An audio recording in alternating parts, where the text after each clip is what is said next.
Hey, what's up everybody, Michael here. We are updating one of our decks again. This is my Angelic Trade blue-white control deck. This is a absolutely fun deck. I love playing this deck, and everyone in my play group hates playing against it, so I don't get to play it that often, but this is definitely a deck that I'm looking forward to taking to Friday Night Magic in the future. I'm sort of getting all my decks sorted out at this point, because I'm probably in the next few weeks I am going to be going to FNM to start testing, especially my Born of the Gods mono white devotion deck. I'm super ecstatic about that deck, and I'm just really grateful for all the help I've gotten on that. I put it on the Magic the Gathering subreddit and got a pretty decent amount of upvotes on that, and many people helped me out. I was very surprised, honestly. I even put it into the Spikes subreddit where all the competitive people go, and I was I was surprised that I didn't get bashed as much as I might have. It seemed like I had a good idea there, and people were willing to help me out with it in a very constructive way, so I appreciate all the help from all the people over on the Spikes subreddit on reddit.com, as well as I got some comments on the article itself. Just thanks to everyone who checked out the article.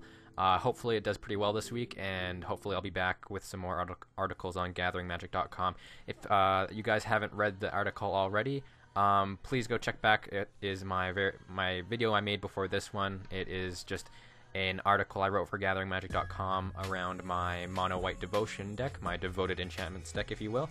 I am going to be doing an updated deck tech on that one, because I have updated it with a lot of the suggestions that people have given me, so I'll probably record that and put this up along with this one, just because these update videos are just to be quick videos about what I've sort of changed around with my decks. But anyways, this Trading Post control deck, yeah, Trading Post is just such a versatile card, and it's very, very fun. It's a very, very hard deck to pilot, though. I was like, I'm still learning so much playing this deck, and I'm gonna have some real challenges up ahead. But I feel like just this deck alone is gonna make me quite a much better player, just because of how hard it is to pilot it. Blue-white control just in general is already hard to pilot. Using something like Trading Post, with how many options there are to go with this deck, it's a little bit harder. But anyways, let's get on with the updates. So I changed up some things. I added 2 syncopates to the main board. I figured having some extra counters would be nice. We did have a lot more artifacts. I had 2 bubbling cauldrons extra and another trading post. I figured that was a little bit much. I found I was seeing trading post a little too much, as well as same with my Angelic Accord. I had 3 of those and 3 trading posts. I figure, it makes sense that that control decks have, very few win conditions, because they expect games to go longer. So I shouldn't be too worried about not drawing into these things. So that's why I knocked them both down to 2, as well as I took out a bubbling cauldron.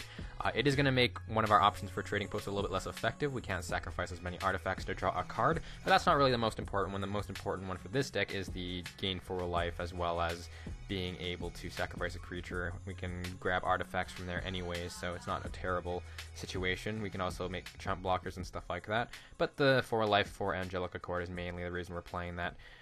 So we did change that up a bit, and I also mostly just added in things on the sideboard, because last time, I believe, when I made the deck tech video, I don't think I had a full sideboard in, so that's where most of the Born of the Gods stuff comes in. Of course, though, we are upgrading to Temple of Enlightenment rather than the really gross Azorius guild gates, so that is really awesome. I feel just being able to smooth out my deck even more with the Temple of Enlightenment is going to be extremely good, and the Scry is just, it's just a better guild gate. Really absolutely no reason not to play this. So that is what we're doing with that. I think I added in an extra dissolve as well. I figure playing 5 counters should be enough. It should be enough. I'm still learning when to counter and when not to counter. It's a little bit hard to get used to that, but that just gets better with practice, right? For the sideboard, though, here's where we're sort of moving some Born of the Gods stuff in. So I added in an extra Elixir of Immortality as well to the sideboard. We are playing 1 in the main board, but I figure having an extra one in the sideboard for the control matchups, because most blue-white control decks and decks similar to it are running Elixir of Immortality as a win condition, as well as they're usually only running one of them. So if it gets countered, you can potentially deck yourself. So in the control matchup, I'll generally bring in an extra copy. I figure that that will help just sort of keep me a little bit safe. More safe than I would if I just had one. It might be subject to change, but we'll see how that goes. The first Born of the Gods card we are coming up against is Fated Retribution. Now, this is a really great card, I feel, for the blue-white control deck because it kills all planeswalkers and creatures. We are only running 2 planeswalkers in our deck, so that isn't terrible, for us. And it does allow us to have an extra board wipe later on, as well as it is actually very nice against green-red monsters now, since they are having, they generally have a lot of planeswalkers on the board themselves, and green-red monsters is becoming a lot more prominent, and especially in the last Star City Games Opens. If you guys saw that, one of the green-red monsters decks made it to 2nd place, I believe, from Kent Kenner, and he was running Domri and stuff like that. Domri and Xenagos, typical green-red planeswalkers, and they sometimes have both of those on at the same time, as well as potentially even one copy of Garruk in some of them. So Fated Retribution being able to wipe out their creatures and planeswalkers is just absolutely awesome, and being able to do that on their turn and then untap for us to be able to play down our threats is just absolutely awesome. So having one copy of that is nice. Even in the control matchup is quite nice because we are playing against, decks that play Elspeth and things like that, so it's nice to have another answer to that. If our angels don't get online to fly over their guys. Then we're running 3 copies of Gainsay. This is just a way to combat mono blue devotion, since that is pretty prominent as well as of course the control matchup to keep our Sphinx's Revelation safe and things such as that. 2 copies of Glare Heresy, I believe that is old. 2 copies of Last Breath, I believe that is old as well. 2 Pithing Needle, and Revoke Existence. This is just an amazing card to bring in for control now. Just an extra answer to artifacts and enchantments.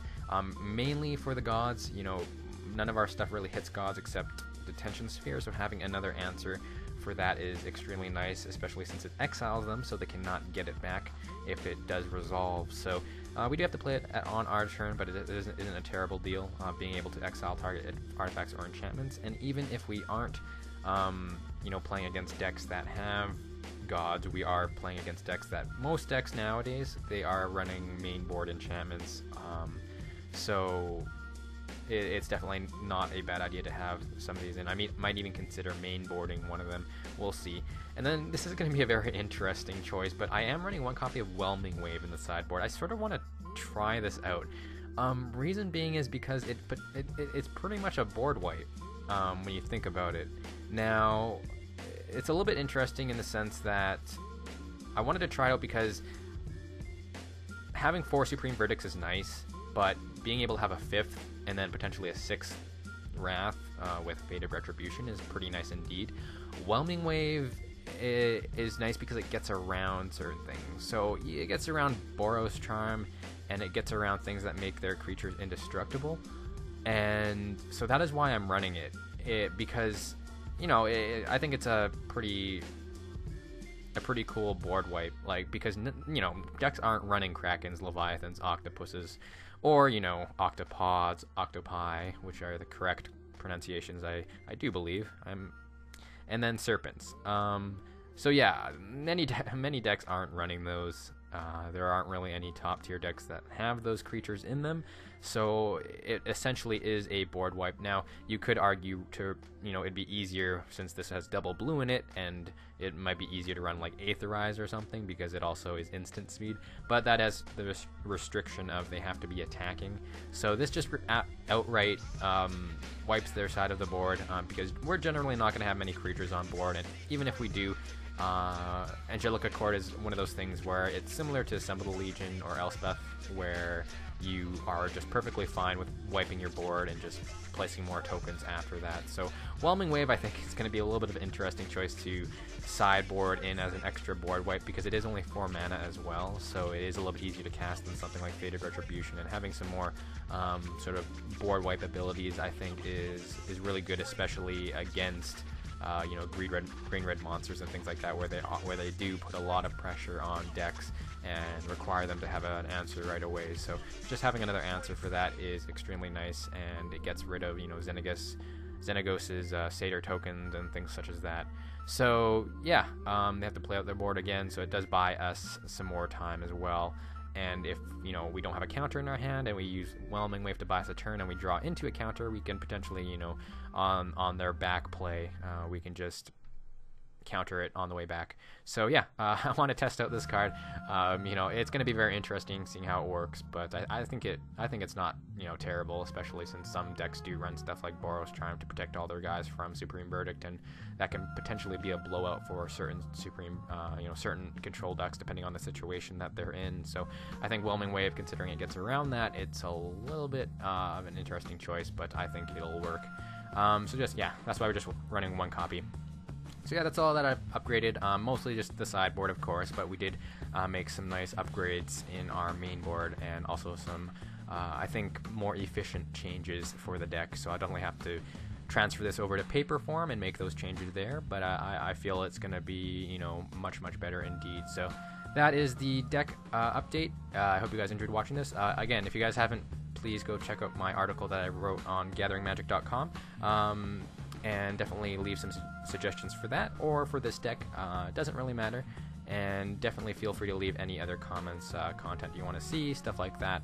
As well as for anyone who knows a lot about cameras, like video cameras for HD recording, or anything of that sort. Leave a comment below and recommend me a camera, because like I mentioned before, I do want to start recording some real life gameplay, because a lot of these decks, including my Angelic Trade deck, are in paper form rather than on MTGO. So I want to start recording matches against my friends and stuff, just so you guys get to see the decks in action, and just so I have more content for you guys for my channel. So yeah, if you guys know any good, you know, they don't have to be extremely expensive. All I'm looking for is something that's easy to use, and as well as just has HD capabilities and just a decent quality. Like, it doesn't have to be $1,000. I'm not looking for a really expensive thing that has a whole bunch of different features on it, but I am looking for something with HD quality. You know, hopefully 1080p, but 720p is fine. I know my way slightly around cameras and stuff like that, so it doesn't. When I mean ease of use, I don't mean like just, you know, too simple to use type of thing. I know my way around a camera. It's just I don't really know too much about different models and things like that, and I don't have enough experience in that area. So if you guys know a lot about video cameras or things like that, I just need something small, easy to use, HD capability, and that's pretty much the only requirements. And if, you know, if you have something else that you have in mind that, you know, doesn't really fall into my requirements, but still would be sort of a good thing to record Magic with, definitely feel free to leave those suggestions below as well, and I will definitely take a look at them. But this is the deck update. I hope you guys enjoyed watching this, and I'll definitely show you some more updated decks in the future. Thank you guys for watching, and I hope you guys have a great day.